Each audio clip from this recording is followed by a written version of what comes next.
पाचही बहिणीचं आम्हाला रात्रंदिवस झोप नाही सर, अन्न पोटात अन्न नाही सर. अशा व्यवस्थेत आमची आई आम्हाला जो एकमेव सहारा होता कुठे गेली असेल तर यासाठी तुम्ही काहीतरी सगळे लोक प्रयत्न करा सर, एवढीच आमची विनंती आहे. नमस्कार, DIG न्यूज मध्ये आपला स्वागत आहे. चंद्रपूर जिल्ह्यातली मोठी हादरवून टाकणारी बातमी. आईचा शोधात 5 मुली दरवाजोदर फिरत आहेत. आता बातमी सविस्तर आणि थेट आपल्या मनाला भिडणारी. 8 मे 2025 पासून चिमूर शहरातील नेहरू वॉर्ड येथील 64 वर्षीय अंजना केशवराव कामडी या रहस्यमयरित्या बेपत्ता आहेत. घरातून बाहेर पडलेल्या आईचा आजवर काहीही थांगपत्ता नाही. 1 महिना उलटून गेला तरीही पोलीस प्रशासन मात्र अजूनही शोध घेण्यात अपयशी. हे कोणत्या व्यवस्थेचे लक्षण आहे? अंजना कामडी यांच्या मुली वंदना गिरडकर, ज्योत्स्ना इटनकर, अर्चना तडस आईच्या शोधात गावोगाव घरोघर जात आहेत. सर, माझे 1 महिना 4 दिवस 5 दिवस लुटून गेलेले आहे, तरी पण तिचा कुठेही पत्ता लागत नाही, थांबपत्ता.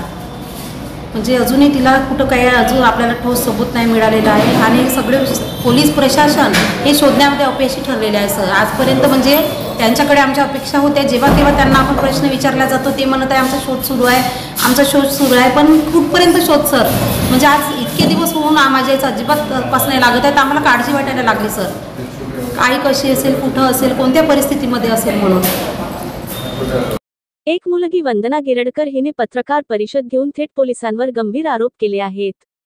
गंभीर आरोप करताना म्हणाले की राजकीय व्यक्तींच्या नातेवाईकांना शोधण्यासाठी पोलीस धाव घेतात, मग आमच्यासारख्या सामान्यांच्या आईसाठी वेळ का नाही, असा थेट सवाल वंदना गिरडकर यांनी उपस्थित केला. आईचा काही शोध लागला नाही. मी सगळ्यात त्यांची लहान मुलगी आहे. शोध तर चालूच आहे, सगळ्या पोलीस लोकांनी चालू केला आहे शोध. ते म्हणत आहे की काही पत्ता लागला नाही आणि कॅमेरेसुद्धा सगळे बंद आहे. आता मला असं वाटतं आहे की आमचं म्हणजे छोटी होती, आमच्या घरा साईडनं त्यांना आमचं म्हणजे काही बोलायचं काही कारण नव्हतं, तरीसुद्धा ते आमचा विरोध करत होते.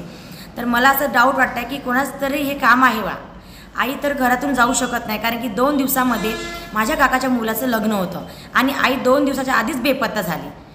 नाही असं वाटत आहे मला, संशय तर असं वाटत आहे, कारण की आई आम्ही म्हणजे कोणासोबत वाद करायचं नाही, काही नाही. तेच लोक आम्हाला जगू देत नव्हते. जेव्हा मी लहान होते तेव्हापासून त्यांचा त्रास होता मग आम्हाला. घराबाहेर निघताना आईचा मोबाईल आणि चष्मा घरातच होता. चष्म्याशिवाय दिसतच नाही, मग ती बाहेर गेलीच कशी? अपहरणाचा संशय स्पष्ट आहे, पण तरीही पोलीस यंत्रणा निष्क्रिय का? 9 मे रोजी पोलिसांत तक्रार दाखल झाली, पण 7 दिवसांनंतरच CCTV फुटेज तपासले गेले. हाच सर्वात मोठा हलगर्जीपणा नाही का? जर वेळेत तपासले गेले असते तर आईचा पत्ता लागला असता, असं मुलींचं म्हणणं आहे. या प्रकरणात आणखी एक धक्कादायक बाब म्हणजे चिमूर शहरातील बहुतांश CCTV कॅमेरे बंद आहेत. का? पालिका झोपली आहे का? या संदर्भात मुलींनी जिल्हाधिकारी, SP, पालकमंत्री यांना निवेदन दिले असून तपास गुप्तचर विभाग किंवा गुन्हे अन्वेषण विभागाकडे सोपवावा, अशी ठाम मागणी केली आहे. कारण सर, माझी आई अंजनाबाई केशवराव कामडी 8 मे पासून दिवसा ढवळ्या 2 वाजता, दुपारचे 2 वाजता त्या मासळ रोडवरून मासळ रोडवरून जेव्हा बेपत्ता होत आहे, तेव्हा ते CCTV कॅमेरे पूर्ण चिमूर तालुक्यातले, चिमूरमधील पूर्ण महानगरपालिकेचे CCTV कॅमेरे पूर्णतः बंद आहेत सर. आणि दिवसा ढवळ्या आई गेल्यामुळे ते कॅमेरे बंद असल्यामुळे आईचा थांगपत्ता लागत नाही, किंवा पोलिसांनाही ते सहकार्य होत नाही त्या कॅमेऱ्याचं. आणि प्रायव्हेट जे कॅमेरे आहे ते पण 8 दिवसाचं स्टोरेज होतं सर, तर पोलीस पण त्याच्यामध्ये अयशस्वी ठरले सर. आज 1 महिन्याचा कालावधी गेला सर, लोटून गेला सर. आज आम्ही 5ही बहिणी, आम्हाला वडील नाही सर, भाऊ नाही आहे सर, आणि 5ही बहिणी आम्ही रोज सकाळ आशेचे किरण, आज आई मिळेल उद्या आई मिळेल असे रोज आशेचे किरण होते, आणि सायंकाळ झाली का निराशा पदरात पडते सर.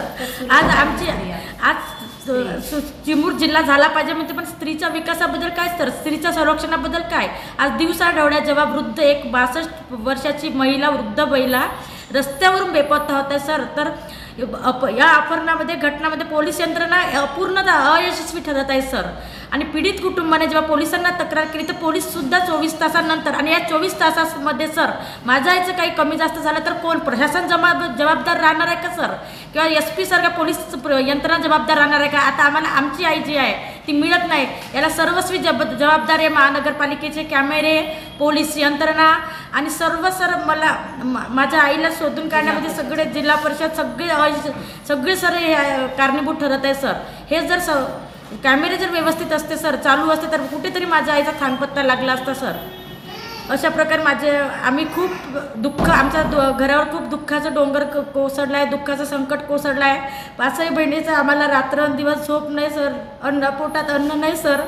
अशा व्यवस्थेत आमची आई आम्हाला जो एकमेव सहारा होता कुठे गेली असेल तर यासाठी तुम्ही काहीतरी सगळे लोक प्रयत्न करा सर, एवढीच आमची विनंती आहे. आई कुठे आहे? तिचं काय झालं? आम्हाला न्याय मिळणार की नाही? अशा अनेक प्रश्नांनी व्याकुळ झालेल्या 5ही मुली सध्या हवालदिल आहेत. हे केवळ एक अपहरण प्रकरण नाही, हा सामान्य नागरिकाच्या अस्तित्वाचा आणि सुरक्षिततेचा प्रश्न आहे. Ganesh Adlur, DIJ news desk, Chandrapur.